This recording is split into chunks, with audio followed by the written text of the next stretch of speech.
Jai Radha Madhava Kunja Bihari Radha Madhava Kunja Bihari Jai Radha Madhava Kunja Bihari Jai Radha Madhava Kunja Bihari Shri Radha Madhava Ki Jai Nitako Pramanande Hari Hari Bol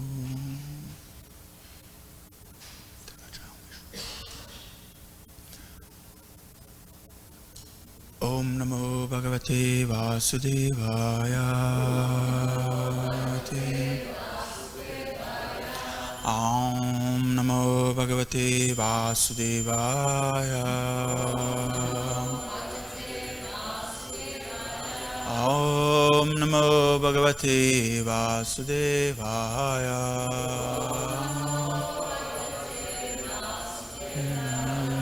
Narayanam Namaskritya Naram Chaiva Narottamam Devim Saraswatim Santato Jayamadirit Nashta Prashvabhatreshu Nityam Bhagavata Seva Bhagavati Uttama Shloki Bhakti Bhavati Naistiki Hare Krishna, thank you for being here with us. Thank you for the opportunity. We are reading this morning from Srimad Bhagavatam, Canto 3, Chapter 21, Conversation between Manu and Kardama. And the text would be from 52 to 54. So, I chant first 2 verses and then we chant together the last one. Correct. Nayadaratamastaya Jaitramani Ganarpitam Vispurjaj Chandakodando Ratenatra Sayan Agan Swasainya Charanakshunam Vipayan Mandalam Bhava Vikarshan Brihatim Senam Paryatasiyam Shuman Ivam Tadaiva setavah sarve Varnashramani bandanaha Bhagavatra chitarajan Vidyaran bhatadasibhi Tadaiva setavah sarve Varnashramani bandanaha Bhagavadra chitarajan Vidyaran bhatadasyabhi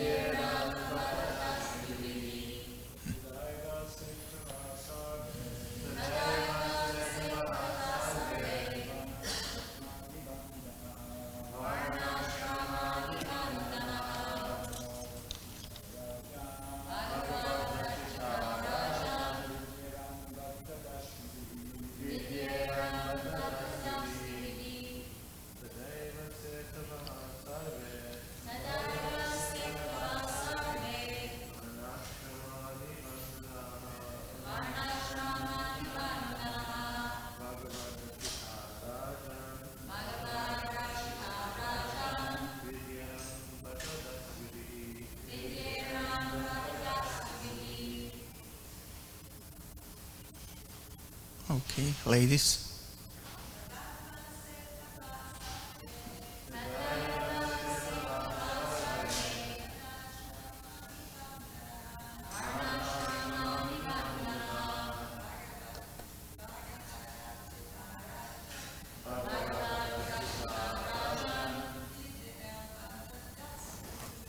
Vidyaran bhadadasyubhi Tadaiva setavah sarve Varnashramani bandanaha Bhagavatra chitarajan Vidyaran Bhatadasya Bihi. Okay, so we go word for word, right? Do we? So I have to locate in this huge sequence of words where is Tadaiva. Because it's 3 verses merged together, and then it's a bit huge. Tadaiva Mandalam Bhuva. Okay, yeah, better. I'll just. Yeah, okay. So, translation. If you did not mount your victorious jeweled chariot, whose mere presence threatens culprits, if you did not produce fierce sounds by the twanging of your bow, and if you did not roam about the world like the brilliant sun, leading a huge army whose trampling feet cause the globe of the earth to tremble, then all the moral laws governing the varnas and ashramas created by the Lord himself would be broken by the rogues and rascals. Purport. It is the duty of a responsible king to protect the social and spiritual orders in human society. The spiritual orders are divided into 4 ashramas: brahmacharya, grihastha, vanaprastha, and sannyas. And the social orders, according to work and qualification, are made up of the brahmanas, the kshatriyas, the vaishyas, and the shudras. So these social orders, according to the different grades of work and qualification, are described in Bhagavad Gita. Unfortunately, for want of proper protection by responsible kings, the system of social and spiritual orders has now become a hereditary caste system. But this is not the actual system. Human society means that society which is making progress towards spiritual. Human society means that society which is making progress towards spiritual realization. The most advanced human society was known as Arya. Arya refers to those who are advancing. So the question is, which society is advancing? Advancement does not mean creating material necessities unnecessarily and thus wasting human energy in aggravation over so-called material comforts. Real advancement is advancement towards spiritual realization, and the community which acted toward this end was known as the Aryan civilization. The intelligent men, the Brahmanas, as exemplified by Kardama Muni, were engaged in advancing the spiritual cause, and Kshatriyas like Emperor Swayambhuva used to rule the country and ensure that all facilities for spiritual realization were nicely provided. It is the duty of the king to travel all over the country and see that everything is in order. Indian civilization on the basis of the 4 varnas and ashramas deteriorated because of her dependency on foreigners or those who did not follow the civilization of varna ashrama. Thus the varna ashrama system has now been degraded into the caste system. The institution of 4 varnas and 4 ashramas is confirmed herewith to be Bhagavat Rachita, which means designed by the Supreme Personality of Godhead. In Bhagavad Gita, this is also confirmed. Chatur Varnyam Maya Srishtam. The Lord says that the institution of 4 varnas and 4 ashramas is created by me. Anything created by the Lord cannot be closed or covered. The divisions of varnas and ashramas will continue to exist either in their original form or in degraded form. But because they are created by the Lord, the Supreme Personality of Godhead, they cannot be extinguished. They are like the sun, a creation of God, and therefore will remain. Either covered by clouds or in a clear sky, the sun will continue to exist. Similarly, when the Varnashrama system becomes degraded, it appears as a hereditary caste system. But in every society, there is an intelligent class of men, a martial class, a mercantile class, and a laborer class. when they are regulated for cooperation among communities according to the Vedic principles, then there is peace and spiritual advancement. But when there is hatred and malpractice and mutual mistrust in the caste system, the whole system becomes degraded, and as stated herein, it creates a deplorable state. At the present moment, the entire world is in this deplorable condition because of giving rights to so many interests. This is due to the degradation of the four castes of Varnas and Ashramas. Tadaivase tavak sarve vanashrama nibandanaha bhagavat rachita rajan vidyeran bhatadasyabhi. If you did not mount your victorious jeweled chariot whose mere presence threatens culprits, if you did not produce fierce sounds by the twanging of your bow, if you did not roam about the world like the brilliant sun, leading a huge army whose trampling feet cause the globe of the earth to tremble, then all the moral laws governing the Varnas and Ashramas created by the Lord himself would be broken by the rogues and rascals.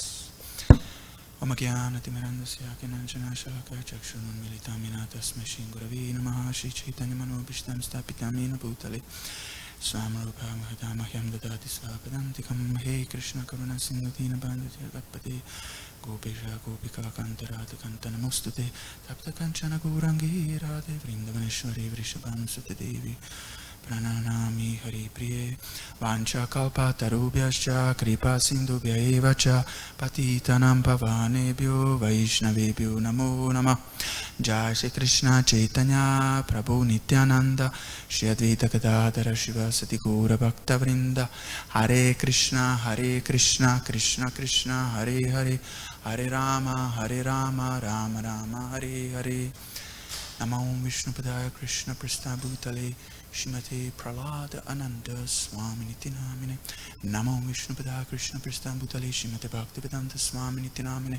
Namaste Saraswati Devi Gauravani Pracharine Nirvishesha Shunyavadi Paschatya Deshatarine. Hare Krishna. So these verses beautifully explain the original form and the meaning of the Daivi Varna Ashrama, the spiritual order meant to protect the society spiritually as well as materially, but the final end was of the spiritual nature. And in fact, there is a lecture that I could not find this morning, but there is a lecture, I have it in my memory, in which Prabhupada describes this Varna Ashrama Dharma, and he elaborates on this topic that he touched in this purport, how the original Varna Ashrama, Daivi Varna Ashrama, has become degraded into the caste system that we can notice even today existing. Bhaktisiddhanta Saraswati Thakur was a stalwart warrior against these policies of having the guruship being practically transferred from one generation to another as some sort of family business that is exclusively reserved only for people born in that particular seminal lineage, so to say. And actually, in Bhaktivinoda Swami's book Bhaktisiddhanta Vaibhava, I think this first volume, there are such nice vivid descriptions of how Bhaktisiddhanta Saraswati Thakur was a stalwart preacher and, so to say, a fighter against many of these nonsenses that sprout out during the course of time in the Indian territory. And they had these pandal programs, they have even arrangements made by the local authorities. They would have a huge stage, and many such philosophers would gather and present to the masses their arguments, their theses. And once Bhaktisiddhanta Saraswati attended those debates and presentations, and then the opposing lineage asked him in a letter, like, we heard you're coming. Could you please just not quote from this and this Shastra? Because they were hosts, they were organizers, so they kind of had that authority over the festival. And Bhaktisiddhanta wrote back, yeah, okay, no problem, I won't quote from those. And they wrote back again, that's very amusing. And they quote back, well, can you please not quote from that and that source as well? Like, I mean, why wouldn't he quote if the Shastra is bona fide, right? Why wouldn't he quote? But he said, okay, I won't quote from those either. And then eventually the latter returned back, actually, can you please not come? Because they knew that if Bhaktisiddhanta Goswami Maharaj came, he would destroy all of those nonsense arguments about how being a guru or being a Brahmin is reserved for somebody who is born to particular seminal lineage instead of qualifications. So in Bhagavad Gita it is explained, and Prabhupada keeps repeating that over his lectures again and again, that not by birth, but by qualification. So every jiva soul in human form of life, regardless of his, race or any material designation, has a potency to develop all the good qualities. This beautiful gift of human form of life is a precious jewel. In fact, in 11th canto, there is a beautiful analogy describing that as a bamboo forest. Bamboo trees rubbing one against another create a spark, evolving into a fire that consumes the very bamboo forest that created that fire in the first place. So in the same way, material energy creates this human form of life, which, if utilized properly, can consume the very cause of its existence, the material existence. It's a bit mind-stretching. It's a wonderful analogy. So this, in other words, material energy gives us this human form of life, which, if we utilize properly, can be the very end of the material existence for ourselves individually, of course. Not that the material universe will stop existing, because there are always new people in material world, but in our individual case. So in that lecture that I was trying to find, I couldn't, but it's a beautiful lecture. Prabhupada elaborates on Varnashrama. Oh, I have to take heed of time. So in this beautiful lecture, Prabhupada describes, he goes through 4 Varnas, he goes through 4 ashramas, a little bit describes each and one of them. And then he says, but you have to understand that behind this whole Varna ashrama system, there is a huge plan. There is a huge plan behind this entire program. And what is that plan? Well, that plan is it's a very serious plan. It's putting our material existence to an end. He describes how first one is a brahmachari, then if he cannot, continuously remain a brahmachari, he may move forward, become a grihasta, he may have 1 child, he may have 2 children, and so on. He elaborates all the steps, he goes through the whole program, and then he says, and then eventually he's supposed to move on from grihasta ashram. He's supposed to become a vanaprast, supposed to focus more intensively on spiritual life, visiting the holy places like that, and eventually sannyas, renounced order of life, if possible. And then he says, do you see why this works like that? Do you see the great plan, the end purpose behind it?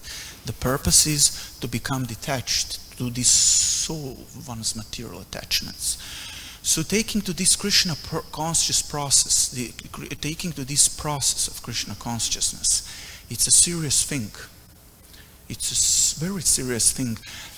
There is a joking at the beginning, and there is jokes coming from devotees all along the way. It's going to be fun.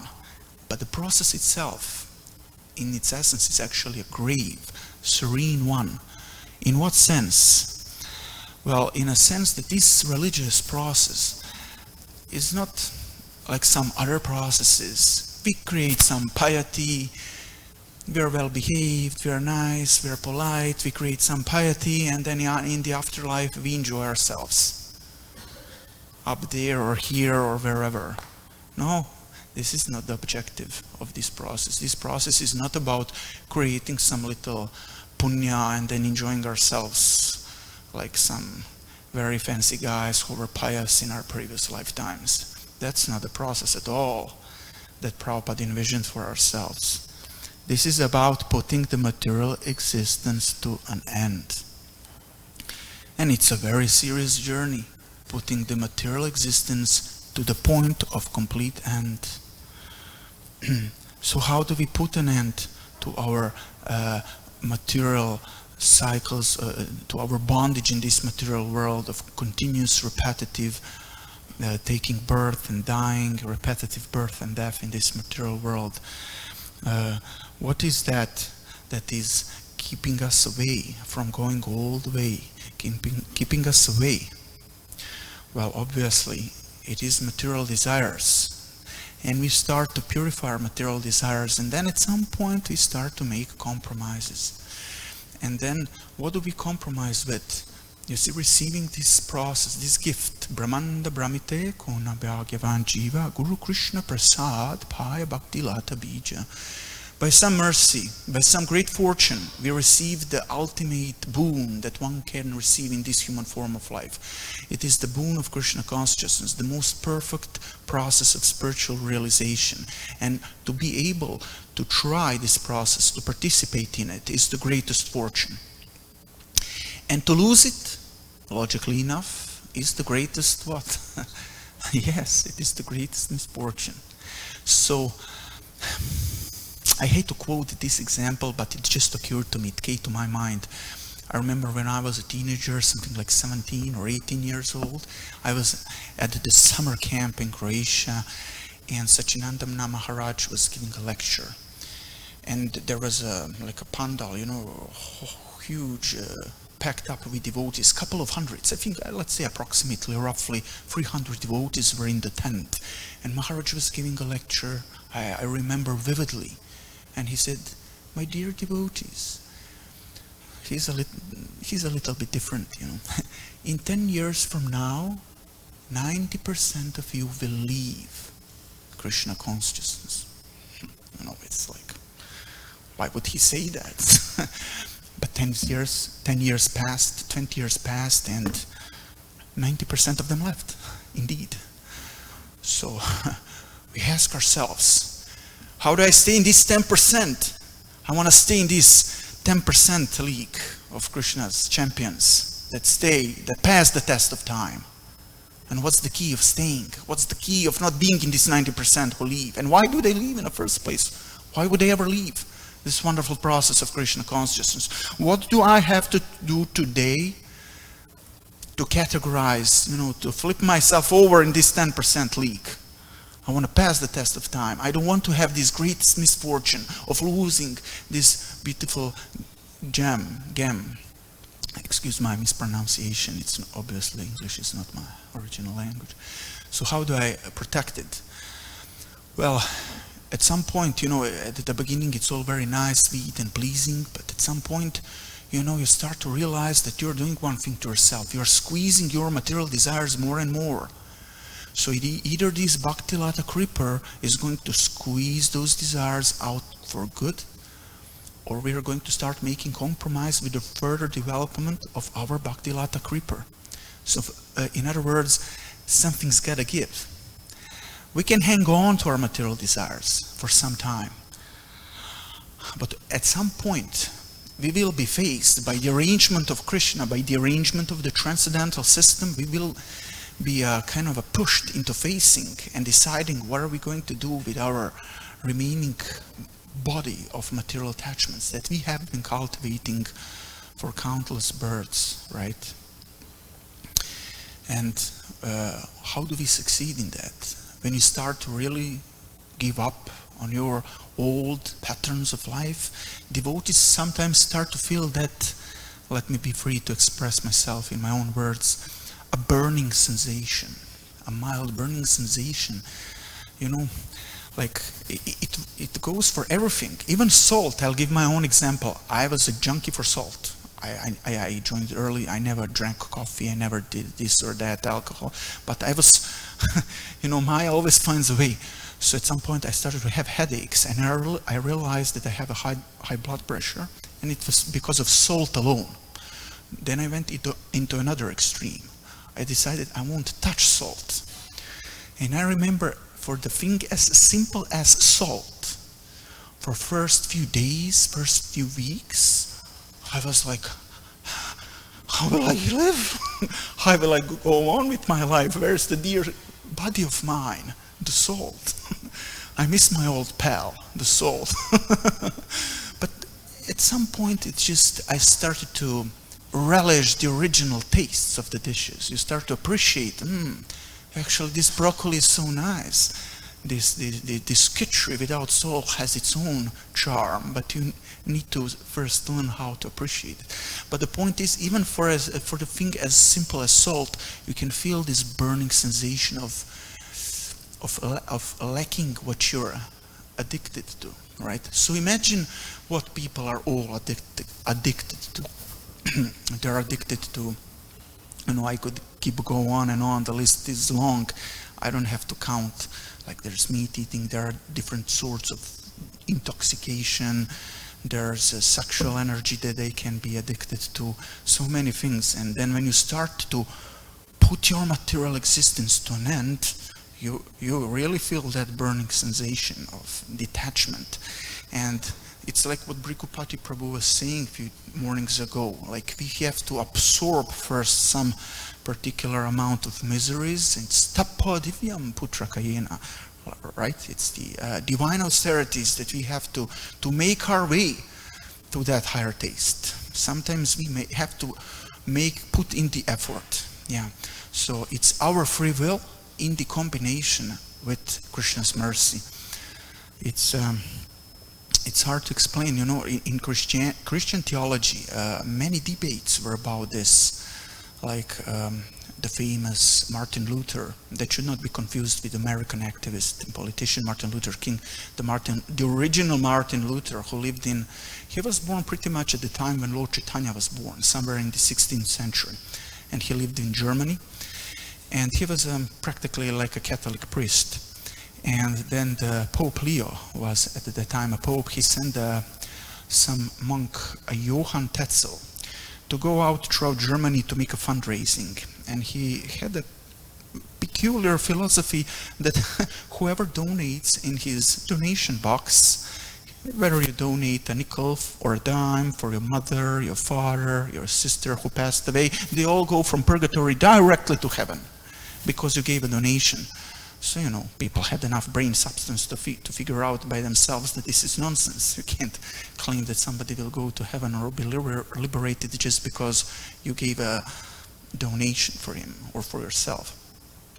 So Martin Luther started to protest. He said, this is nonsense. I can't take this. And at first, when I was studying that part of history, I liked him. I thought, wow, he's intelligent. He's an independent thinker. He is thinking properly. Yeah, he's protesting. But unfortunately, Martin Luther ended up making an even more grievous mistake than Tetzel's was. Every religious society solicits money. Sooner or later, it's not a big deal. Okay, he should not have said that they're all going to heaven. There is some mild benefit. But to say that he's going to be liberated, that he did more favor to Christianity than Apostle Peter himself with his donation box, was a little bit pushing it too far. So he protested, and then he wrote a medieval book, Bondage of Will. And I was studying that book, and there's a philosophical flaw in his way of thinking. He completely dismisses the role of our free will, and he puts it all on God. That's not fair. You see, he puts it all on God, saying that our free will is completely illusionary. And until God decides to show his mercy upon us, we won't act properly. No, and that's very dangerous philosophy, because Srila Prabhupada explains that jiva souls come to material existence in the first place Why? Because of, he says, misused independency, a fragmental, tiny little free will that is misused, putting us into the material bondage, making us want to be an enjoyer and controller of the material energy, making us assume one material body after another. So it is this free will that we cannot deny. We have to use our free will and keep using it properly all along the way of different stages of advancement in our spiritual life. Not just at the beginning by buying a book, by deciding to come to the temple, by deciding to give it a chance. We have to keep using this free will properly all along the way. Not saying it's all on God. I have nothing to do with this. That's a little bit unfair. Because you remember that the Damodar Lila, that Mother Yashoda tried to bind Krishna with ropes. And there were always two fingers lacking. Those two fingers, according to our previous acharyas, have a huge significance. They represent to endeavor, which means endeavor comes from what? It comes from our earnest desire, from our proper use of free will, from our sincere attempt to move up one class in our spiritual life, to move closer to Krishna. And then, when the endeavor became intensified enough, it is then that Krishna's mercy flows properly. And then we have all the ingredients of the recipe of success. So we cannot dismiss free will. At any point, we have to pay attention to what do we do with our free will, because that's what love is all about. That's what Krishna, that's what Supreme Lord wants to see coming from us. And when we face that burning sensation, as I say it, we have to remember it is my free will now that will decide, shall I return back to the old patterns of life, throwing this beautiful precious jewel of Krishna consciousness away, putting it ad acta in the shelf, or shall I keep moving forward, realizing that I'm not this body, I'm not this subtle body, I'm not what all this lust, anger and greed feeds on, the ultimate element of material existence. What would that be? What is it that all these anarthas are gaining their power from? You know, like an electric socket, you unplug it and machine no longer works because you unplugged it. So what is that socket, that power source on which lust feeds, on which all our anarthas feed? It is the ego. Ego is the supreme element in our material desires. They say you cannot put the meat in front of the wolf and tell him don't eat, right? So we are like little wolves in material existence, Purushas and Ishwaras. And now there are so many sense objects that we are supposed to be indifferent to. But we're wolves. How can we be indifferent? So how do we develop that genuine detachment and indifference? By transforming our ego from that of the wolf to that of the, you name it, cattle or lamb. In other words, Jivara Swarupa Hoy Krishna Nityadas. It is the eternal function, eternal, real, true identity of the spirit soul, that we are Krishna's servants, that we are not the enjoyers. So taking shelter of that identity, of that proper ego, will help us to be humble, will help us to abandon that false, illusionary wolf ego that substantiates our material desires. And then, always, of course, with the mercy of Vaishnavas, with the mercy of Vaishnava association, with their help, with their empowerment, bottom up, with the help of the spiritual master, with the help of Prabhupada, with the help of previous acharyas who assist the aspiring spirit from the spiritual world when we pray to them, and with the mercy of Bhagavan Shri Krishna, we shall be able to excrete those remnants of material detachment, of material attachments completely, and become steady in Krishna consciousness, protecting ourselves from that 90% leak that we do not want to be part of. Thank you very much. Hare Krishna. Now, are there any questions or comments?